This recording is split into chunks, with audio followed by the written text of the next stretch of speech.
NCP নেতা হাসনাত আব্দুল্লাহর ওপর হামলার প্রতিবাদে উত্তাল সারা দেশ। রাজধানী সহ বিভিন্ন স্থানে বিক্ষোভ, আটক 12, দ্রুত বিচারের দাবি। চিকিৎসা শেষে ঢাকার উদ্দেশ্যে আজ লন্ডন ছাড়ছেন বেগম খালেদা জিয়া। সঙ্গে থাকবেন 2 পুত্রবধূ ও মেডিকেল বোর্ডের সদস্য সহ 9 জন। প্রস্তুত গুলশানে বাসা ফিরোজা। সরকারি কোয়ার্টারের বাণিজ্যিক ব্যবহার, নিয়মের তোয়াক্কা না করে উচ্চ মূল্যে ভাড়া দেয়া হচ্ছে বহিরাগতদের। সবকিছু জানলেও উত্তর নেই তদারকি সংস্থার কাছে। নির্মাণের পর কেটে গেছে কয়েক দশক। 2686টি স্লুইস গেটের প্রায় অর্ধেকই অচল, জরাজীর্ণ জল কপাট দিয়ে ঢুকছে লোনা পানি। বিলীন হচ্ছে দক্ষিণাঞ্চলের ফসলি জমি, বসতভিটা এবং ভারত থেকে আমদানি বন্ধে সুবাতাস দেশের সুতাকলে। চাহিদা বেড়েছে 10 থেকে 15%। সুযোগ বুঝে বাড়িয়ে দেওয়া হয়েছে দাম, অভিযোগ পোশাক শিল্প মালিকদের।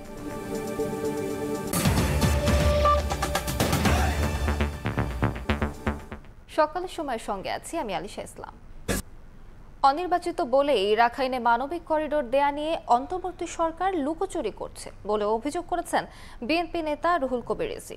এদিকে নির্বাচন দিতে দেরি করলে ফ্যাসিবাদী শক্তি সুযোগ পাবে বলে দাবি করেছেন জয়নুল আবদিন ফারুক। রাখাইন রাজ্যে মানবিক সহায়তা পৌঁছতে মানবিক করিডোর দেয়া না দেয়া নিয়ে রাজনৈতিক দলগুলোর সমালোচনার মুখে সরকার। করিডোর দেয়া হচ্ছে কিনা সে বিষয়ে অন্তর্বর্তী সরকারের পক্ষ থেকে নানা কথা আসলেও বিএনপি সহ প্রায় সব রাজনৈতিক দলই দেশের স্বাধীনতা সার্বভৌমত্বের প্রশ্নে ক্ষোভ ঝাড়ছেন অন্তর্বর্তী সরকারের উপর। আমাদের সার্বভৌমত্বের অবস্থা কোথায় দাঁড়াবে? রোববার জাতীয় প্রেস ক্লাবের সামনে বিক্ষোভ সমাবেশে বিএনপির সিনিয়র যুগ্ম মহাসচিব রুহুল কবির রিজভী আহমেদ অভিযোগ করেন, অনির্বাচিত বলেই অন্তর্বর্তী সরকার মানবিক করিডোর প্রসঙ্গে খোলাসা করছে না। এতে জনমনে সন্দেহ জেগেছে। আজকে মানবিক করিডোরের কথা বলছেন, এই মানবিক করিডোরও আপনাকে লুকিয়ে লুকিয়ে এটা বলতে হচ্ছে। আপনার জনগণের ম্যান্ডেট নেই, আপনি নির্বাচিত নন। জনগণের সাথে আপনারা কানামাছি খেলা খেলছেন, আপনারা লুকোচুরি করছেন। একই অনুষ্ঠানে বিএনপি চেয়ারপারসনের উপদেষ্টা জয়নুল আবদিন ফারুক বলেন, নির্বাচন বিলম্বিত হলে ফ্যাসিবাদ শক্তি ষড়যন্ত্র করার সুযোগ পাবে, তাই দ্রুত নির্বাচনের দিনক্ষণ দিতে সরকারের প্রতি আহ্বান জানান তিনি। সংস্কার হবে নির্বাচনের জন্য, সংস্কার হবে আমার ভোট আমি দেব, সংস্কার হবে দিনের ভোট দিনে হবে। সেই সংস্কার করে অনতিবিলম্বে একটি সুষ্ঠু নির্বাচন চায়, সেই নির্বাচনের দিনক্ষণ আপনাকে ঘোষণা করতেই হবে। সকালে বিএনপির চেয়ারপারসনের গুলশানের কার্যালয়ে দলটির নেতাদের সঙ্গে বৈঠক করেন রাশিয়ার রাষ্ট্রদূত আলেকজান্ডার গ্রিগোরেভিচ খোজিন। এ সময় বিএনপি মহাসচিব সহ দলটির সিনিয়র নেতারা উপস্থিত ছিলেন। কয়েকটি এরিয়াতে তাদের তো যথেষ্ট ইন্টারেস্ট রয়েছে বাংলাদেশের বিনিয়োগের জন্য এবং ট্রেডের বিষয়ে যথেষ্ট ইন্টারেস্ট আছে। বাংলাদেশের নির্বাচন নিয়েও বলেছেন যে নির্বাচন কত তাড়াতাড়ি হতে যাচ্ছে তারা জানতে চাচ্ছে। রূপপুর পারমাণবিক বিদ্যুৎ কেন্দ্র প্রকল্প নির্দিষ্ট সময়ের মধ্যে শেষ করতে চায় রাশিয়া। প্রয়োজন হলে সময় কিছুটা বাড়ানো যেতে পারে বলেও রাশিয়ার রাষ্ট্রদূত আশ্বস্ত করেছে বলেও জানান বিএনপি নেতা আমির খসরু। আহমেদ সালেহীন, সময় সংবাদ, ঢাকা। 4 মাস পর ঢাকার উদ্দেশ্যে আজ লন্ডন ছাড়ছেন বিএনপি চেয়ারপারসন বেগম খালেদা জিয়া। কাতারের রয়্যাল এয়ার অ্যাম্বুলেন্সে যুক্তরাজ্যের হিথ্রো বিমানবন্দর থেকে রওনা দেবেন তিনি। সঙ্গে থাকছেন 2 পুত্রবধূ ও মেডিকেল বোর্ডের সদস্য সহ 9 জন। ইতিমধ্যে ধোয়া মোছা শেষে প্রস্তুত করা হয়েছে গুলশানের বাসা ফিরোজা। এদিকে 17 বছর পর শাশুড়ির সঙ্গে দেশে ফিরছেন তারেক পত্নী জুবাইদা রহমান। তিনি উঠবেন ধানমন্ডির পৈতৃক বাসায়। দ্য লন্ডন ক্লিনিকে চিকিৎসা ও পরিবারের সহচার্যে শারীরিক অবস্থার অনেকটাই উন্নতি হয়েছে বেগম খালেদা জিয়ার। 4 মাস পর দেশে ফিরছেন বিএনপি চেয়ারপারসন। এরই মধ্যে সব ধরনের প্রস্তুতি সম্পন্ন করেছে বেগম জিয়ার পরিবার ও বিএনপি। গুলশানের বাসা ফিরোজা করা হয়েছে ধোয়া মোছা, মশক নিধন থেকে জেনারেটর ও এসি সার্ভিসিংও সম্পন্ন। নতুন করে রং করা হয়েছে বেগম জিয়ার ব্যবহৃত নিশান পেট্রোল গাড়িটি, লাগানো হয়েছে বুলেট প্রুফ গ্লাস। গুলশান 2-এর এই বাসাতে থাকেন বিএনপি চেয়ারপারসন বেগম খালেদা জিয়া, কিন্তু গত 4 মাস যাবৎ তিনি উন্নত চিকিৎসার জন্য লন্ডনে অবস্থান করছেন। আগামী 6 তারিখ অর্থাৎ মঙ্গলবার সকাল 10:30টায় তিনি দেশে ফিরবেন এবং এই বাসায় অবস্থান করবেন। এই কারণে এই বাসার ধোয়া মোছা থেকে শুরু করে সব ধরনের প্রস্তুতি নেওয়া হয়েছে বেগম জিয়ার বসবাসের জন্য। এদিকে বেগম খালেদা জিয়ার সঙ্গে 17 বছর পর দেশে ফিরছেন বড় ছেলে তারেক রহমানের স্ত্রী ডাক্তার জুবাইদা রহমান। ঢাকা ফিরে ধানমন্ডির পৈতৃক বাসায় উঠবেন তিনি। জিয়া পরিবারের সদস্য হওয়ায় জুবাইদার নিরাপত্তায় পুলিশের মহাপরিদর্শকের কাছে আবেদন করেছে বিএনপি। কাতারের রয়্যাল এয়ার অ্যাম্বুলেন্সে করেই মঙ্গলবার সকালে দেশে ফিরছেন বিএনপি চেয়ারপারসন। দলের মহাসচিব জানিয়েছেন, দেশে ফেরার পর রাস্তার দুপাশে সুশৃঙ্খলভাবে দাঁড়িয়ে দলীয় নেত্রীকে অভ্যর্থনা জানাতে নেতাকর্মীদের নির্দেশ দেওয়া হয়েছে। বিমানবন্দর থেকে বাসায় ফেরার পথে বেগম জিয়ার নিরাপত্তায় সহযোগিতার জন্য আইনশৃঙ্খলা বাহিনীর সঙ্গে বৈঠক করেছে বিএনপির শীর্ষ নেতারা। উন্নত চিকিৎসার জন্য গত 7 জানুয়ারি দেশ ছাড়েন সাবেক প্রধানমন্ত্রী। 8 জানুয়ারি যুক্তরাজ্যে পৌঁছলে ছেলে তারেক রহমান ও পরিবারের সদস্যরা তাকে স্বাগত জানান। বিমানবন্দর থেকে সরাসরি দ্য লন্ডন ক্লিনিকে ভর্তি হন বেগম জিয়া। 17 দিন হাসপাতালে ভর্তি থাকার পর ছেলের বাসায় ওঠেন তিনি। বিশেষজ্ঞ চিকিৎসকদের তত্ত্বাবধানে সেখানে থেকেই চিকিৎসা নেন বিএনপি চেয়ারপারসন।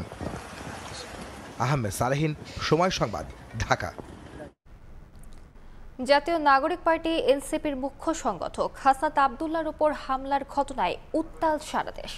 প্রতিবাদ জানিয়ে রাজধানী সহ দেশের বিভিন্ন স্থানে বিক্ষোভ মিছিল করেছে দলটির নেতাকর্মীরা। 24 ঘন্টার মধ্যে হামলাকারীদের গ্রেফতারের দাবি জানানো হয় বিক্ষোভ মিছিল পরবর্তী সমাবেশে। এদিকে হামলার সঙ্গে জড়িত বেশ কয়েকজনকে আটক করেছে পুলিশ। গাজীপুরে বাংলাদেশ কৃষি বিশ্ববিদ্যালয়ের অনুষ্ঠান শেষে ফেরার পথে রোববার সন্ধ্যায় চান্দনা চৌরাস্তায় এনসিপির মুখ্য সংগঠক হাসনাত আব্দুল্লাহর গাড়িতে হামলা করে দুর্বৃত্তরা। এ ঘটনায় রাতে ঘটনাস্থলে বিক্ষোভ কর্মসূচি পালন করা হয়। আওয়ামী লীগের পেজ থেকে অনলাইন সোশ্যাল মিডিয়াতে যেভাবে প্রমোট করা হচ্ছে, স্পষ্টত এটা আওয়ামী এবং ছাত্রলীগের সন্ত্রাসীদের দ্বারা অ্যাটাক আমরা বলতে পারি। যদি এই হামলার বিচার না করা হয়, আমরা 24 ঘন্টার ভিতরে আমাদের কর্মসূচি ইনশাআল্লাহ জানিয়ে দেওয়া হবে। দক্ষিণাঞ্চলের মুখ্য সংগঠক হাসনাত আব্দুল্লাহর ওপর হামলার ঘটনায় কেন্দ্রীয়ভাবে প্রতিবাদ জানিয়েছে জাতীয় নাগরিক পার্টি এনসিপি। রাত 10টায় রাজধানীর বাংলা মোটরে বিক্ষোভ সমাবেশ করে দলটির নেতাকর্মীরা। পরে বের করা হয় বিক্ষোভ মিছিল। মিছিলটি বাংলা মোটর থেকে শাহবাগ ঘুরে আবারও বাংলা মোটরে এসে শেষ হয়। আমরা এর সুষ্ঠু বিচার চাই এবং ইন্টারিমকে কঠোর থেকে কঠোরতর পদক্ষেপ নিয়ে দেওয়ার জন্য আমরা দাবি জানাচ্ছি। আওয়ামী লীগকে নিষিদ্ধকরণ করতে হবে, ওদের বিরুদ্ধে নয়তো গৃহযুদ্ধ লেগে যাবে। জড়িত প্রত্যেককে আইনের আওতায় না আনা হয়, তবে এনসিপির 24 ঘন্টার মধ্যে কঠিনতম কর্মসূচি ঘোষণা করতে বাধ্য হবে। একই দাবিতে বিক্ষোভ মিছিল করেছে ঢাকা বিশ্ববিদ্যালয়ের শিক্ষার্থীরা। হলপাড়া থেকে বের হয়ে রাজু ভাস্কর্যে এসে মিছিলটি শেষ হয়। এ সময় হামলার তীব্র নিন্দা জানিয়ে 24 ঘন্টার মধ্যে দোষীদের গ্রেফতারের দাবি জানায় শিক্ষার্থীরা। জুলাই অভ্যুত্থানের অগ্রনায়কের নিরাপত্তা দিতে ব্যর্থ হয় আমাদের মতো সাধারণ নাগরিকদের কিভাবে নিরাপত্তা দিবে? দ্রুত সময়ের মধ্যে আওয়ামী লীগকে নিষিদ্ধ এবং প্রক্লেমেশন অফ জুলাই রেভলিউশন ঘোষণা না করতে পারেন, তাহলে বিপ্লবী জনতা আবারও জুলাইয়ের ন্যায় রাজপথে নেমে এসে তাদের দাবি রাজপথ থেকে আদায় করে নেবে। এদিকে হাসনাত আব্দুল্লাহর ওপর হামলার প্রতিবাদে চট্টগ্রাম, বরিশাল, রাজশাহীতে মশাল মিছিল সহ দেশের বিভিন্ন জায়গায় নানা কর্মসূচি পালন করেছে এনসিপির নেতাকর্মীরা। মাসুদুর রহমান, সময় সংবাদ। সকালের সময় আরো থাকছে। স্টারলিংক চালু হলে ইন্টারনেটের আওতায় থাকবে সমুদ্র। জানা যাবে বৈরী আবহাওয়ার আগাম তথ্য। জেলেদের জীবনের ঝুঁকি কমার পাশাপাশি পরিবর্তন আসবে মৎস্য আহরণে। গাজীপুরে গ্যাস সিলিন্ডার লিকেজ থেকে বিস্ফোরণে আরও একজনের মৃত্যু হয়েছে। এ নিয়ে দগ্ধ 5 জনই মারা গেলেন। সবশেষ রোববার রাতে রাজধানীর জাতীয় বার্ন অ্যান্ড প্লাস্টিক সার্জারি ইনস্টিটিউটে চিকিৎসাধীন তানজিলা আক্তার নামে শিশুটি মারা যায়। চিকিৎসকেরা জানিয়েছেন, তানজিলার শরীরের 90% দগ্ধ হয়েছিল। একই ঘটনায় গত মঙ্গলবার তানজিলার মা তাসলিমা আক্তার চিকিৎসাধীন অবস্থায় মারা যান। তিনি 5 মাসের অন্তঃসত্ত্বা ছিলেন। গত 27 এপ্রিল গাজীপুরের বাসন থানার মোগরখাল এলাকায় একটি বাসায় এই বিস্ফোরণের ঘটনা ঘটে। এতে দগ্ধ হয় তাসলিমা ও তার মেয়ে তানজিলা সহ মোট 5 জন।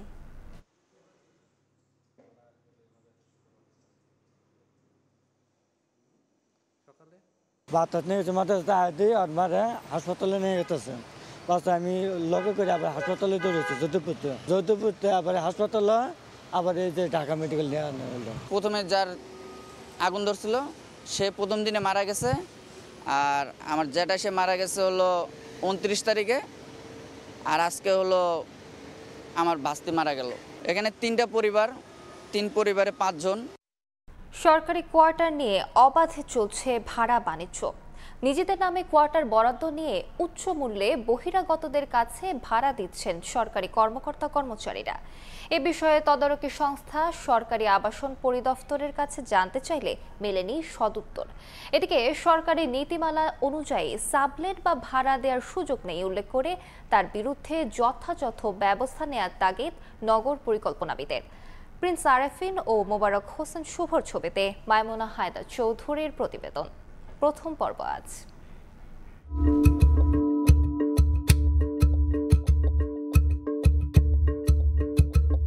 চাহিদার চেয়ে অপ্রতুল আবাসন থাকায় সাম্প্রতিক সময়ে সরকারি চাকরিজীবীদের জন্য বেশ কয়েকটি বিলাসবহুল বহুতল কোয়ার্টার নির্মাণ করেছে সরকার। কিন্তু এই সকল কোয়ার্টারে কারা কিভাবে থাকেন সেটি জানতে মাঠে নামে সময় সংবাদ। সরকারি কর্মকর্তা কর্মচারীদের আবাসন আজিমপুর জোন বি। মূল ফটকের সামনে যেতেই চোখে পড়ল অসংখ্য বাড়ি ভাড়ার নোটিশ। শুধু সরকারি চাকুরিদের থাকার কথা থাকলেও 1 রুম, সিঙ্গেল সিট, এমনকি ছোট পরিবার নিয়ে বহিরাগতদের থাকার সুযোগের বিজ্ঞাপনে ছেয়ে আছে এসব দেয়াল। নির্দেশনা মোতাবেক এবার গন্তব্য এই কোয়ার্টারেরই 13 নম্বর ভবন। সরকারি, কেউ পুলিশ, কেউ ডাক্তার, কেউ নার্স, কেউ স্কুলের মাস্টার। বেল বাজতেই দরজা খুলে বেরিয়ে এলেন জনপ্রশাসন মন্ত্রণালয়ে কর্মরত এক কর্মকর্তার আত্মীয়। জানালেন 3 বেডরুমের এই ফ্ল্যাটের 1 রুম ভাড়া দিয়ে রেখেছেন গত 1 বছর ধরে। আরেকটি রুমের জন্য খুঁজছেন ভাড়াটিয়া।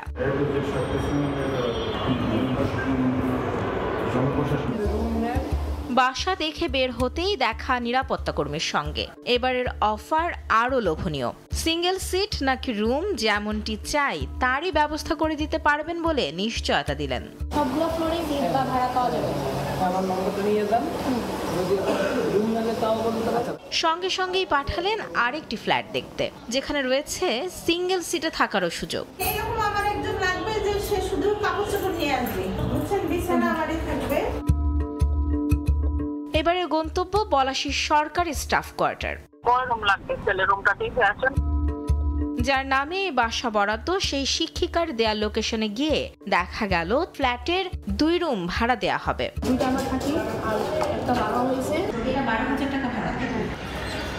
সরকারি আবাসন বিধিমালা অনুযায়ী কর্মকর্তা কর্মচারীদের জন্য বরাদ্দ করা ফ্ল্যাটে কোনো ধরনের সাবলেট দেওয়ার বিধান না থাকলেও এই সকল কোয়ার্টারের 1 থেকে 2 রুম সাবলেট কিংবা মেস হিসেবে ভাড়া দিচ্ছেন সরকারি চাকরিজীবীরা।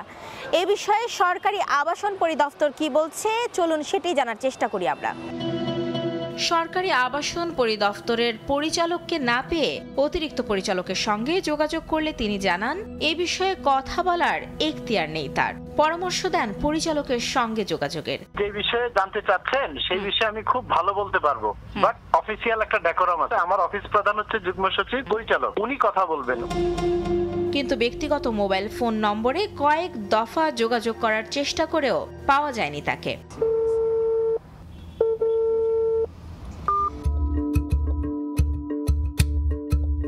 আবাসন পেয়েও বহিরাগতদের কাছে ভাড়া দেওয়ার এই অনিয়মকে এক প্রকার নিয়মে পরিণত করেছেন সরকারি চাকরিজীবীদের একটি অংশ, যাদের বিরুদ্ধে যথাযথ ব্যবস্থা নেওয়ার তাগিদ নগর পরিকল্পনাবিদের। এইটা আসলে একটা ওপেন সিক্রেট ব্যাপার হয়ে গেছে। এই যে কর্মকর্তা কর্মচারীদের বাসায় অন্যরা ভাড়া থাকছে সবাই জানে। সরকারি কর্মকর্তাদের এই আবাসন বরাদ্দের নীতিমালা যদি না মানাতে পারে তাহলে এটা বড় একটা সংকট তৈরি করছে। সরকারি কোয়ার্টারে ভাড়া বাণিজ্য সম্পর্কে অবহিত থাকলেও নীরব ভূমিকা পালন করছে সংশ্লিষ্ট দফতরগুলো। মাইমুনা হায়দার চৌধুরী, সময় সংবাদ, ঢাকা। ভারত থেকে স্থলপথে সুতা আমদানি বন্ধের পর দেশের সুতাকলে চাহিদা বেড়েছে 10 থেকে 15%। তবে জ্বালানি সংকটে ভুগতে থাকা তৈরি পোশাক শিল্প মালিকদের অভিযোগ, সুযোগ বুঝে কেজিতে 45 সেন্ট পর্যন্ত দাম বাড়িয়ে দিয়েছেন কল মালিকরা। এ অবস্থায় অর্থনীতিবিদরা বলছেন পোশাক খাতকে যেন জিম্মি করতে না পারে সুতা কলগুলো, সেদিকে যেমন নজর দিতে হবে তেমনি রফতানি বাজারে টিকে থাকতে নিশ্চিত করতে হবে নিরবচ্ছিন্ন জ্বালানি সরবরাহ। MS আরেফিনের রিপোর্ট। দেশের রপ্তানিমুখী পোশাক শিল্পে যে পরিমাণ সুতার প্রয়োজন হয় বছরব্যাপী তার সিংহভাগেরই যোগান দিতে সক্ষম দেশীয় বস্ত্রকল। প্রায় 450 কোটি কেজি উৎপাদন সক্ষমতা নিয়ে নিট পোশাক কারখানায় প্রায় শতভাগ আর ওভেনের অর্ধেক চাহিদা মেটাতে পারে দেশের 527টি বস্ত্রকল। ভারত থেকে সহজে ও সুলভে সুতা আমদানি বাড়তে থাকায় চাপে পড়ে দেশের $22 বিলিয়ন এই শিল্প। Bangladesh textile mill association BTM এর তথ্য, আমদানির কারণে গেল ফেব্রুয়ারি পর্যন্ত দেশীয় কারখানায় অবিকৃত থেকে যায় প্রায় 8,000 কোটি টাকা সুতা। তবে গেল 13 এপ্রিল স্থলপথে ভারত থেকে সুতা আমদানি বন্ধের সিদ্ধান্তের পর দেশের বাজারে 50 থেকে 60 কাউন্টের সুতার চাহিদা বেড়েছে 10 থেকে 15%। যদিও বিদ্যুৎ সংকটে কাঙ্ক্ষিত পর্যায়ে বাড়ছে না ক্রয়াদেশ। স্প্রিং থেকে ডেলিভারি হওয়া সুতা কিন্তু আসলে কাপড় তৈরি করতে পারতেছে না বা ডাইং করে ফিনিশ প্রোডাক্ট করতে পারতেছে না। এজন্য ডিমান্ড থাকা শর্ত কারেন্টের স্বল্পতার জন্য আমরা মার্কেটে ফাইন্যান্সিয়াল মুভমেন্ট বা কনজামশনটা কম দেখতেছি। এদিকে নিট পোশাক রপ্তানিকারকদের অভিযোগ, চাহিদা বাড়ায় মান ভেদে প্রতি কেজি সুতার দাম 45 সেন্ট পর্যন্ত বাড়িয়েছেন সুতাকল মালিকরা, যা মানতে নারাজ BTM। আমরা যদি জাহাজেও সেই সুতাটা আনি তাহলে $2.90 আমরা 30 সিঙ্গেল কম্প্যাক্ট সুতা পাচ্ছি, সেখানে বাংলাদেশে সেটা কম করে হলো 3.35 থেকে 3.50 চাচ্ছে। আমরা বসে সুতার দাম ফিক্স করতে পারি না, কারণ এইটা কোনো আইনের মধ্যেও পড়ে না, এটা বায়ারের ডিপেন্ড। কারণ একই বাজারে তার কোয়ালিটি ভেদে 10 সেন্ট ডিফারেন্স থাকতে পারে, তার পেমেন্ট ভেদে 10 সেন্ট ডিফারেন্স থাকতে পারে। এই অবস্থায় রপ্তানি আয় বাড়াতে সাশ্রয়ী মূল্যে সুতার উৎপাদনে সরকারকে এগিয়ে আসার পাশাপাশি কারখানায় নিরবচ্ছিন্ন জ্বালানি সরবরাহের পরামর্শ দিচ্ছেন অর্থনীতিবিদরা। যে সমস্ত জায়গায় আমাদের সক্ষমতা রয়েছে সেগুলো আমাদের উদ্যোক্তারা লোকাল মার্কেট থেকেই নেন, কিন্তু সমস্ত ধরনের সুতা আমরা অভ্যন্তরীণভাবে এখনও উৎপাদন করার সক্ষমতা তৈরি হয়নি এবং সে কারণে আমাদের বাইরের দেশগুলো থেকে আমদানি করতে হয়। অভ্যন্তরীণ পর্যায়ে সুতা উৎপাদনের ক্ষেত্রে যে গ্যাস এবং বিদ্যুতের প্রাপ্যতা নিশ্চিত করা এবং সেক্ষেত্রে মূল্য ঊর্ধ্বমুখী না হওয়া, সেই জায়গাটির ক্ষেত্রে সরকারের উদ্যোগ নেওয়া প্রয়োজন। শুল্ক যুদ্ধের অস্থির বিশ্ববাজারে দেশের এক শিল্প যেন আরেক শিল্পের উপর চাপ না বাড়ায়, সেদিকে নজরদারি বাড়ানোর তাগিদও তাদের। স্থলপথে সুতা আমদানি বন্ধের পর স্থানীয় বাজার সম্প্রসারণের যে সুযোগ তৈরি হয়েছে তা এগিয়ে নিতে পোশাক খাত সংশ্লিষ্ট সকল পক্ষের সহযোগিতা দরকার বলে মনে করেন বিশেষজ্ঞরা। MS আরিফিন, সময় সংবাদ, ঢাকা। দক্ষিণাঞ্চলের উপকূল জুড়ে ছড়িয়ে থাকা স্লুইস গেটগুলো নির্মাণের পর কেটে গেছে কয়েক দশক। 2686টি স্লুইস গেটের প্রায় অর্ধেকই এখন অচল। জরাজীর্ণ জলকপাট দিয়ে প্রতি বছর অনায়াসেই ঢুকে পড়ছে লবণাক্ত পানি। বিলীন হচ্ছে ফসলি জমি, মাছের ক্ষেত, এমনকি বসত ভিটাও। পানি উন্নয়ন বোর্ডের দাবি, প্রকল্প জমা দেওয়া আছে, পাশ হলে সংস্কার ও নতুন করে নির্মাণ কাজ শুরু হবে। বিস্তারিত অপূর্ব অপু রিপোর্টে। 60-এর দশকে পটুয়াখালীতে গড়ে তোলা হয় প্রায় 1280 কিলোমিটার দীর্ঘ বেড়িবাঁধ, যার সঙ্গে যুক্ত করা হয় ছোট বড় 672টি স্লুইস গেট। প্রাকৃতিক দুর্যোগ ও লবণাক্ততার বিরুদ্ধে প্রতিরোধ গড়াই ছিল যার মূল উদ্দেশ্য, কিন্তু সময়ের সঙ্গে সঙ্গে এসব গেটের বেশিরভাগই হয়ে পড়েছে অকার্যকর। কিছু আছে কোনোভাবে টিকে থাকলেও স্পষ্ট মরিচার দাগ আর গভীর ক্ষতচিহ্ন। প্রতি বছর বর্ষার জলাবদ্ধতায় ডুবে যায় শস্য ক্ষেত। নোনা পানির ছোবলে চাষের অনুপযোগী হয়ে পড়ে হাজার হাজার হেক্টর জমি। তরমুজ দেই, ডুলার ফসল দেই, বাদাম, অনেক কিছু। এই লবণ পানি উঠলে আমাকে অনেক ক্ষয়ক্ষতি হয়। সরকার যদি কাজটা আমাদের করিয়ে দেয় তাহলে আমাদের অনেক উপকার আসবে। বরগুনার বগিবাজারে নির্মাণ করা স্লুইস গেট সংস্কার না করায় এখন বেহাল দশা। একই অবস্থা জেলার 750 স্লুইস গেটের। প্রতি বছর অকেজ স্লুইস গেটের কারণে নষ্ট হচ্ছে ফসল। তাই স্লুইস গেটগুলো সংস্কার ও পুনর্নির্মাণের দাবি কৃষকদের। স্লুইস গেটের সমস্যা থাকায় আমাদের যখন বন্যা বা অতিবৃষ্টি হয় তখন আমাদের মাঠের পানি সরে যেতে সমস্যা হয়। বরিশালের বাকেরগঞ্জ উপজেলার পাদ্রিশিবপুর ঘুরে দেখা যায় স্লুইস গেটগুলোর একই চিত্র। দ্রুত জলকপাটগুলো সংস্কারের দাবি স্থানীয়দের। ওই নিচে নাটনাতে ছেয়া ভালো না, জবাসে পানি উঠে যায়, কিন্তু সময় আমাকে পানি দরকার নাই। সংস্কার ও নতুন করে স্লুইস গেট নির্মাণ প্রকল্প প্রক্রিয়াধীন বলে জানায় পানি উন্নয়ন বোর্ড। প্রকল্পটি অনুমোদন লাভ করলে আমাদের এই ইরিগেশন প্রজেক্টের আওতায় যতগুলি জলকপাট আছে সেগুলি আমরা পুনর্বাসন করতে পারব। বরিশাল বিভাগের 6 জেলায় মোট 2686টি স্লুইস গেট রয়েছে। এর মধ্যে সচল আছে 1746টি। অপূর্ব অপু, সময় সংবাদ, Barishal. Thai Aluminium. The better is now the best. জরাজীর্ণ অবস্থায় ২০ বছর আগে নির্মাণ করা পিরোজপুরের আবাসন প্রকল্প বেশিরভাগ ঘরই বসবাসের অনুপযোগী হয়ে পড়েছে। বর্ষা এলেই তলিয়ে যায় পানিতে। সীমাহীন দুর্ভোগে প্রায় ২০০ পরিবার। আশ্রয়ণ প্রকল্পের মাধ্যমে ঘরগুলো সংস্কারের আশ্বাস জেলা প্রশাসকের। জিয়াউল হকের ছবি ও তথ্য নিয়ে রিপোর্ট। নতুন উপজেলা হিসেবে পিরোজপুরের জিয়ানগরের নাম ঘোষণা হওয়ার পর নেওয়া হয় প্রায় ৫০০ কোটি টাকার উন্নয়ন প্রকল্প। তারই ধারাবাহিকতায় সাইদখালীর চরে গড়ে ওঠে একটি আবাসন প্রকল্প। সরকারিভাবে নির্মিত হয় ১৮০টি বসতঘর।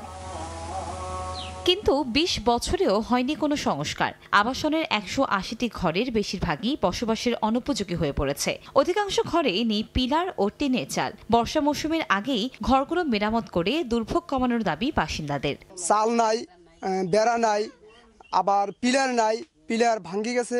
উপরে টিন নেই, পানি পড়ে বর্ষার দিন আইলে, নিচে পানিতে কাদা চাকচাক হয়ে যায়। বাচ্চা কাচ্চা নিয়ে থাকা জানে, বেড়া নাই। আমাদের এই আশ্রয় যদি মেরামত না করা হয়। তবে জেলা প্রশাসক বলছেন, আবাসন প্রকল্পের অধীনে জরাজীর্ণ ঘরগুলো আশ্রয়ণ প্রকল্পের মাধ্যমে সংস্কার করতে মন্ত্রণালয়ে চিঠি পাঠানো হয়েছে। পরবর্তীতে একক ঘরে রূপান্তরিত করা হয় এবং এই কার্যক্রমের জন্য আমরা অলরেডি পরবর্তী যে প্রকল্প আছে আশ্রয়ণ প্রকল্পে আমরা পত্র প্রেরণ করেছি। আর প্রত্যাশা করছি শীঘ্রই এগুলা নির্মাণ কাজ বাস্তবায়ন হবে। ২০০৬ সালে নির্মাণের পর থেকে এই আবাসনের ১৮০টি ঘরে কোনো মেরামত হয়নি। সময় সংবাদ, পিরোজপুর।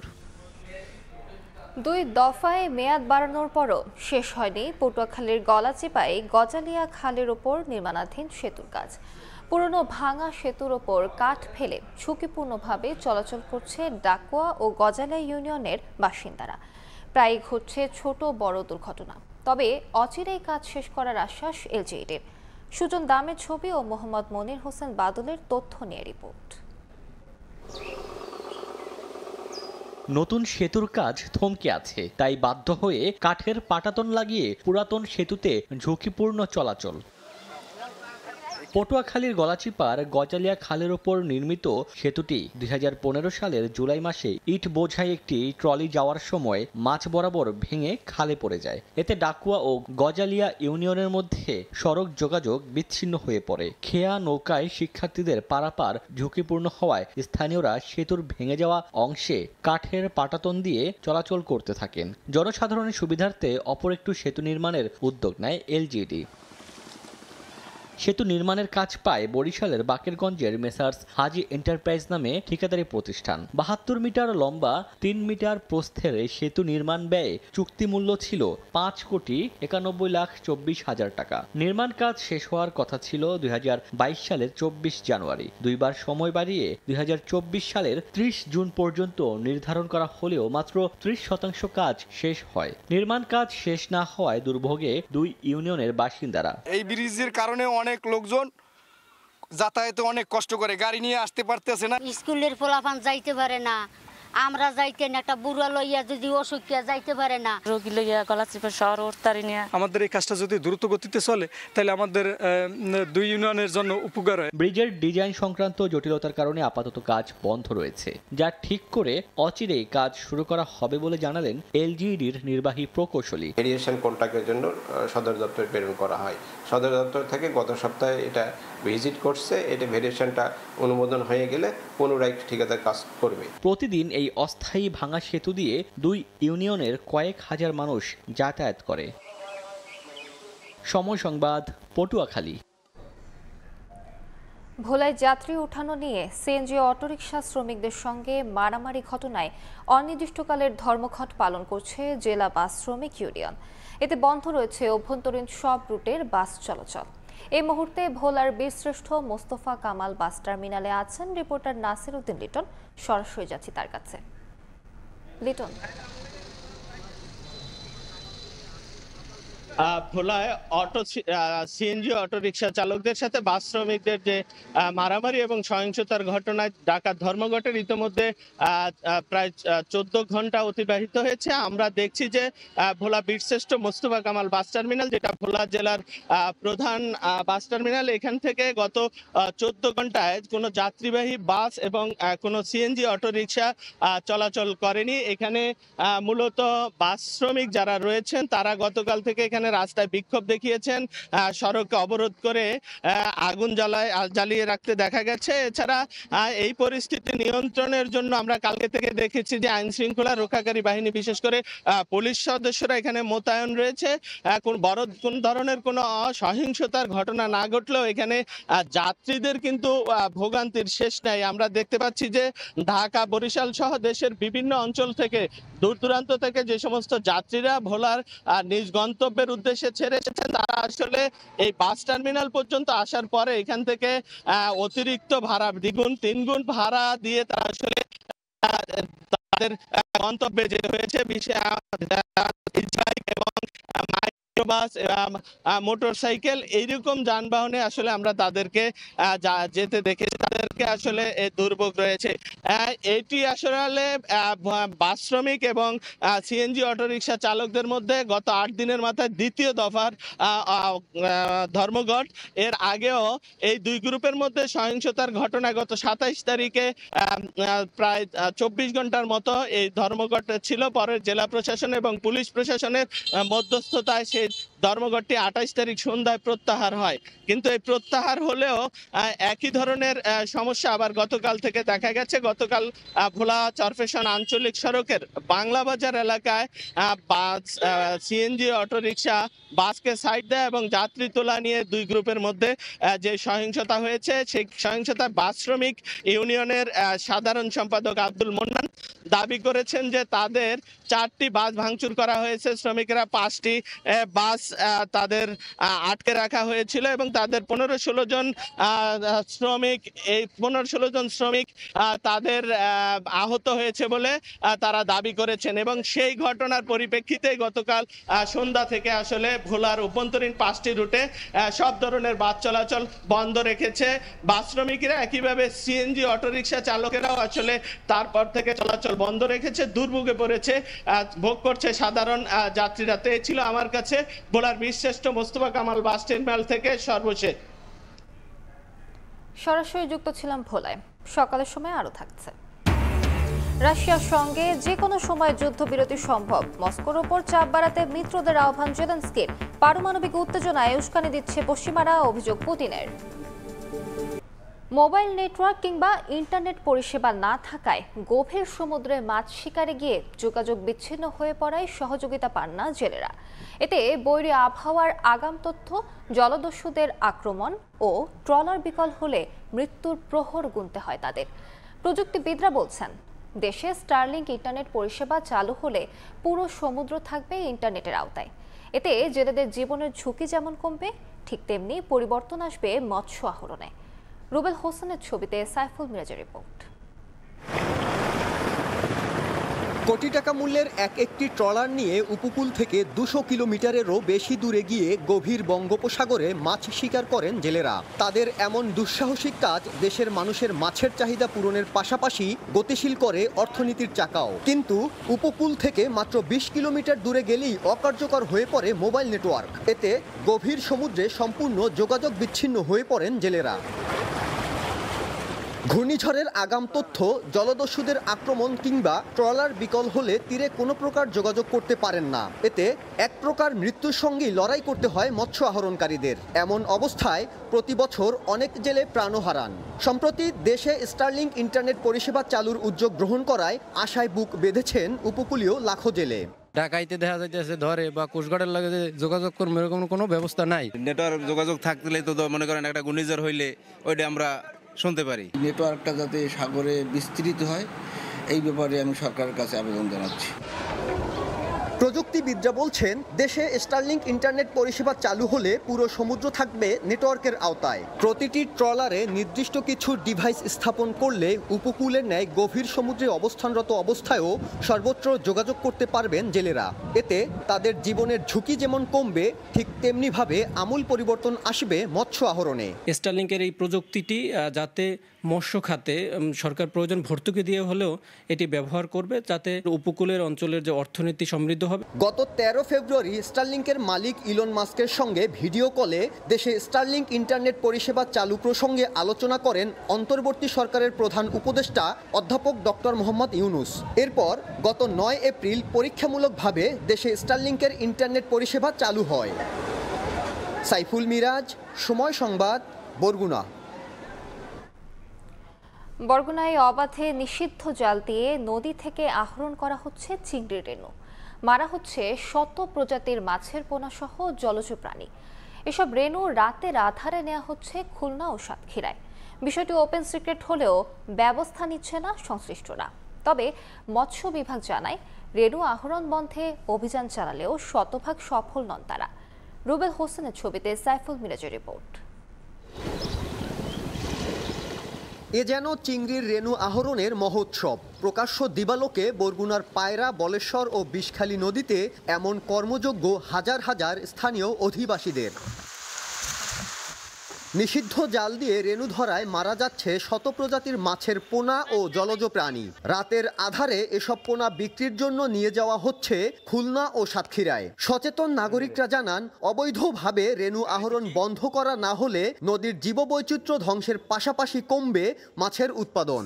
এখন ওই পোনা ছাড়া আর কোনো মাছ তো নাই, অবরোধ দিয়ে দিচ্ছে না আবার ওই পোনা দরিয়ে জীবিকা চলে আর কি। মৎস্য কোনো সম্পদের কোনো ক্ষতি নেই। আমরা এই নদীতে উঠেছি বা নদীতেই পানি ফেলাই দিই মাছগুলো। কে আয় করে 200-300 টাকা, কিন্তু ক্ষতি হয় 1000 টাকার উপরে। যেহেতু এটা দেশীয় সম্পদ, মানুষের সকলের সম্পদ, নষ্ট হয়, তাদেরকে কিছু সহযোগিতা করা, বিষয় এদেরকে নিষেধ করা। মৎস্য বিভাগ জানায়, নদী থেকে নিষিদ্ধ রেণু পোনা আহরণ করায় ভীষণ হুমকিতে মৎস্য সম্পদ। রেণু আহরণ বন্ধে নিয়মিত অভিযান চললেও শতভাগ সফল নন তারা। এই কাজের সাথে জড়িত যারা বেশিরভাগই আন্ডার এজড, বাচ্চা এবং মহিলা, আমরা প্রতিদিন অভিযানে বের হই এবং তাদের কাছ থেকে শেষ করে নদীতে ছেড়েও দিই।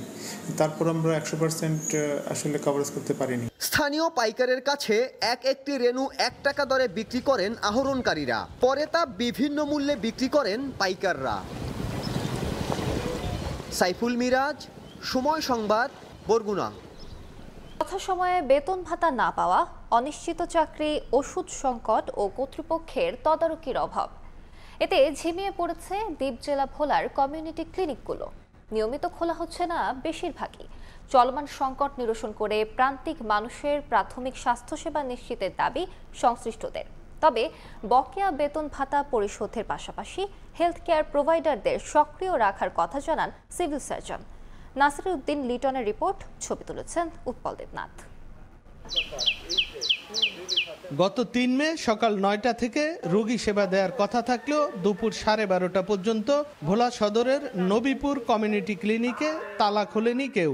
সেবা ছাড়াই ফিরে যান রোগীরা। তারা বলছেন, ওই ক্লিনিকের দায়িত্বপ্রাপ্ত কমিউনিটি হেলথ কেয়ার প্রোভাইডার সপ্তাহে 2-1 দিন ক্লিনিকে আসেন, আর বেশিরভাগ সময় বন্ধ থাকে ক্লিনিক। পাশের শিবপুর কমিউনিটি ক্লিনিক ও শান্তিরহাট কমিউনিটি ক্লিনিকে গিয়েও দেখা যায় বেলা 11টা পর্যন্ত গেটে তালা ঝুলছে। তজুমুদ্দিন উপজেলার কাজী মোস্তফা কামাল কমিউনিটি ক্লিনিকের একই অবস্থা। স্থানীয়রা বলছেন, জেলার চরাঞ্চল ও দুর্গম এলাকার বেশিরভাগ কমিউনিটি ক্লিনিকের বর্তমান একই চিত্র। 6 মাসের মধ্যে দেখলাম না একদিন খোলা। আসার কথা 10টা, আসে 12টায়, কোনদিন আসে কোনদিন আসে না। এদিকে জুলাই বিপ্লবের পর কমিউনিটি হেলথ কেয়ার প্রোভাইডারদের বেতন ভাতা বন্ধ হয়ে যায়। কমে গেছে ওষুধ সরবরাহের পরিমাণও। ঈদুল ফিতরের সময় স্বাস্থ্য সহায়তা ট্রাস্ট থেকে গ্রেড কমিয়ে 3.5 মাসের বেতন দেয়া হয়, তবে এখনো 5.5 মাসের বেতন বকেয়া। 9টা থেকে 3টা ডিউটি করার কথা এবং ডিউটি করেও এটি সত্য, কিন্তু 2-1 জায়গায় কিছু কিছু ক্ষেত্রে হইতে পারে অনুপস্থিত। কমিউনিটি হেলথ কেয়ার প্রোভাইডারদের বকেয়া বেতন ভাতা পরিশোধের পাশাপাশি তাদেরকে সক্রিয় করার কথা জানান সিভিল সার্জন। সদরের ইউসুফকে বলে দিয়েছি, যদি এরকম অনিয়ম হয় তাহলে তাদের বিরুদ্ধে ব্যবস্থা করবেন, মানে কারণ দর্শন নোটিশ তাদের বিরুদ্ধে ব্যবস্থা নেবেন। এরপর যদি তার সংশোধন নয়, সেটা আমরা উপরের মহলকে জানাবো। ভোলায় মোট 221টি কমিউনিটি ক্লিনিক থেকে জ্বর, সর্দি, কাশি, ব্যথা সহ রোগ প্রতিরোধে 27 প্রকার ঔষধ বিনামূল্যে সরবরাহ করা হয়। এছাড়া প্রান্তিক মানুষের প্রাথমিক চিকিৎসা দেওয়ার পাশাপাশি স্বাস্থ্য শিক্ষা দেয়া হয়। নাসিরউদ্দিন লিটন, সময় সংবাদ, ভোলা। চিকিৎসা সেবার মতো মৌলিক অধিকার থেকে বঞ্চিত পটুয়াখালীর বিচ্ছিন্ন দ্বীপ উপজেলা রাঙ্গামালীর 2 লাখ মানুষ। দ্বীপ জুড়ে নেই কোনো হাসপাতাল ও বিশেষজ্ঞ চিকিৎসক। উন্নত চিকিৎসার জন্য তাদের ভয়াল নদী পাড়ি দিয়ে যেতে হয় জেলা সদর কিংবা পাশের উপজেলায়।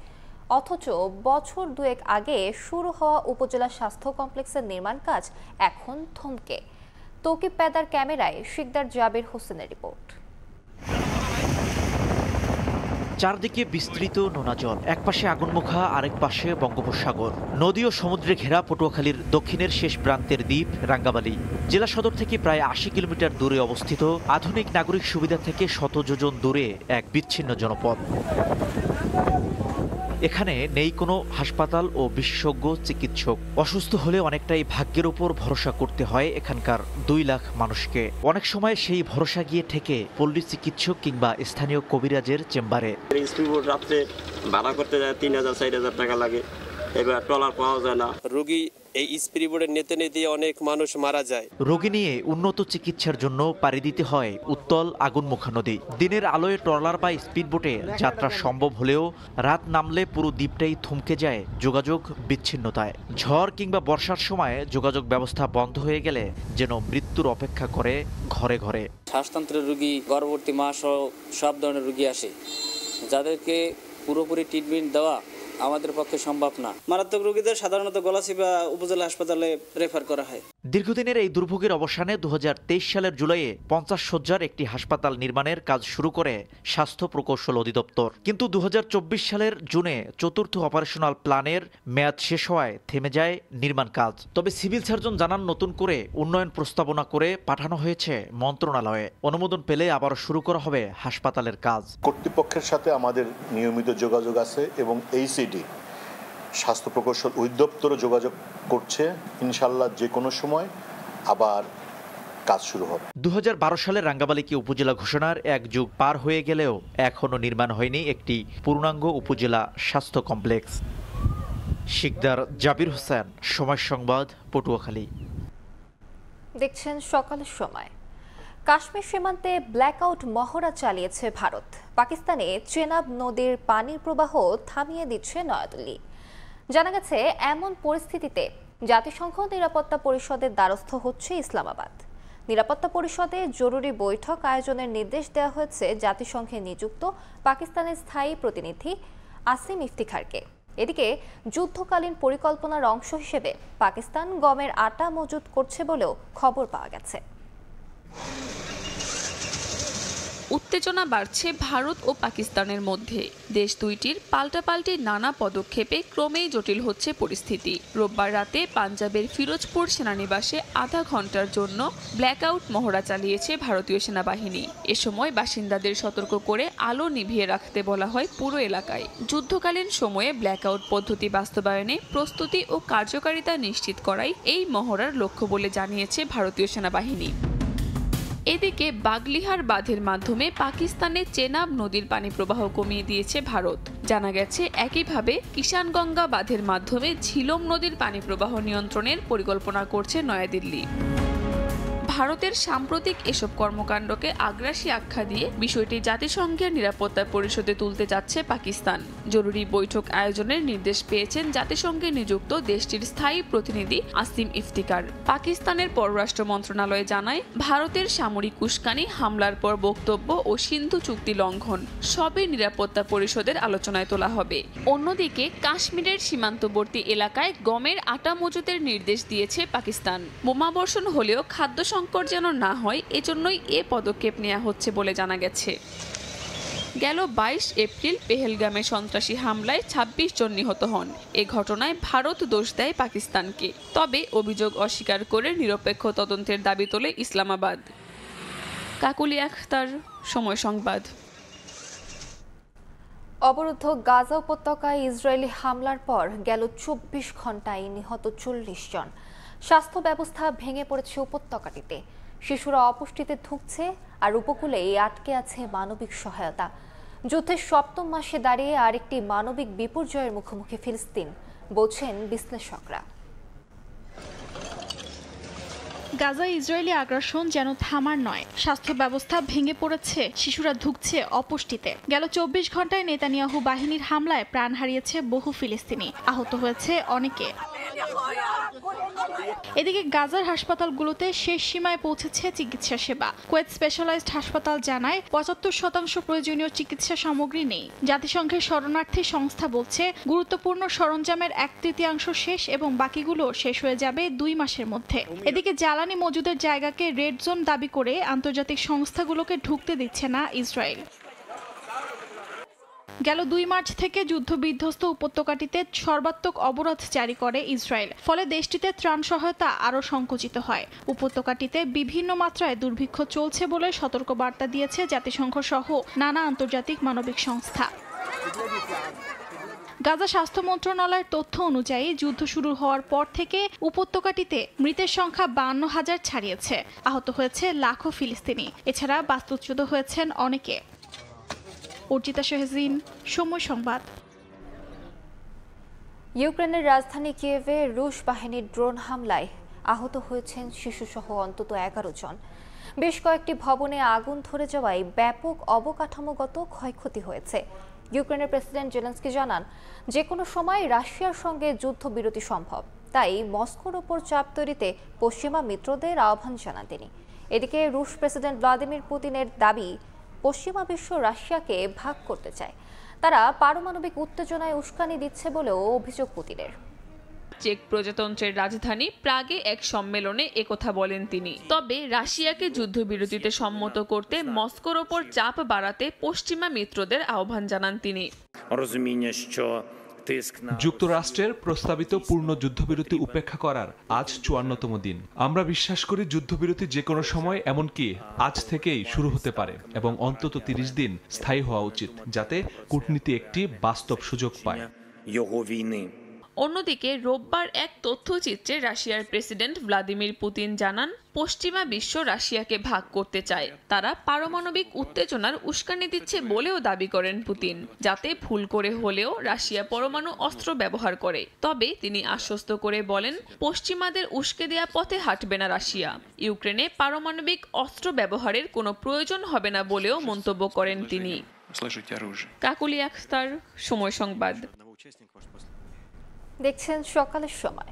2026 টি-20 বিশ্বকাপ পর্যন্ত টাইগারদের সংক্ষিপ্ত সংস্করণের অধিনায়কের দায়িত্ব পেলেন লিটন কুমার দাস।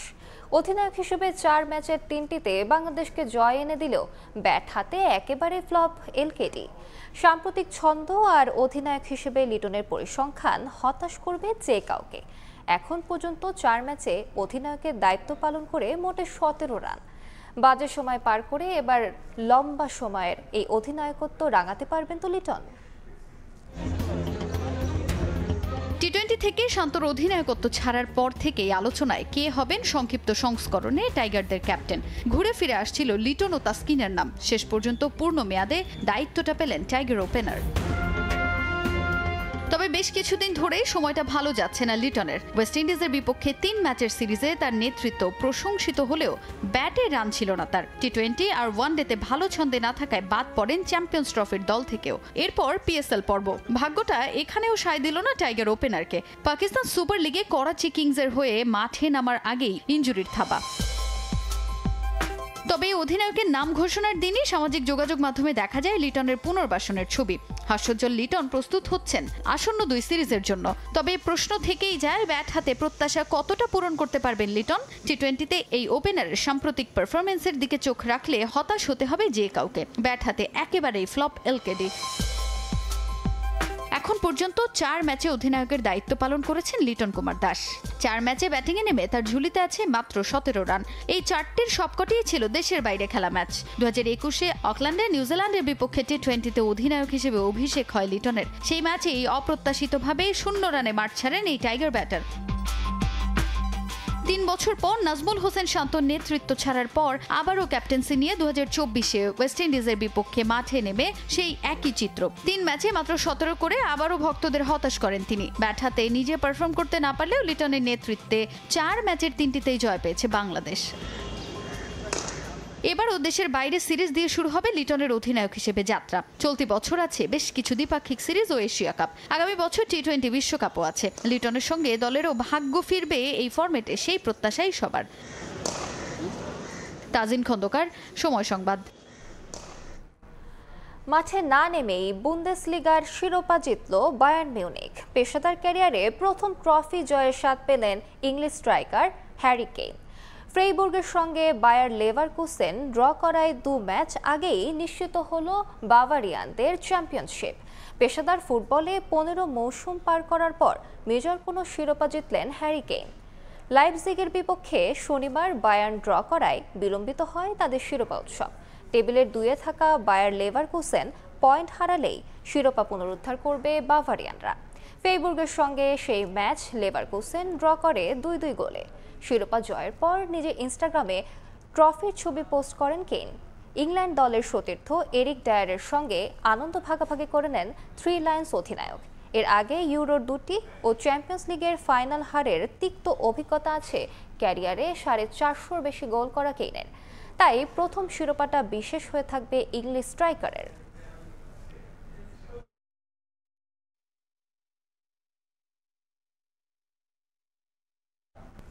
সকালের সময় শিশু সংবাদগুলো জানিয়ে দিচ্ছি আরেকবার। এনসিপি নেতা হাসনাত আব্দুল্লাহর ওপর হামলার প্রতিবাদে উত্তাল সারা দেশ। রাজধানী সহ বিভিন্ন স্থানে বিক্ষোভ, আটক 12, দ্রুত বিচারের দাবি। চিকিৎসা শেষে ঢাকার উদ্দেশ্যে আজ লন্ডন ছাড়ছেন বেগম খালেদা জিয়া। সঙ্গে থাকবেন 2 পুত্রবধূ ও মেডিকেল বোর্ডের সদস্য সহ 9 জন। প্রস্তুত গুলশানের বাসা ফিরোজা। এবং সরকারি কোয়ার্টারের বাণিজ্যিক ব্যবহার নিয়মের তোয়াক্কা না করে উচ্চ মূল্যে ভাড়া দেয়া হচ্ছে বহিরাগতদের। সবকিছু জানলেও উত্তর নেই তদারকি সংস্থার কাছে।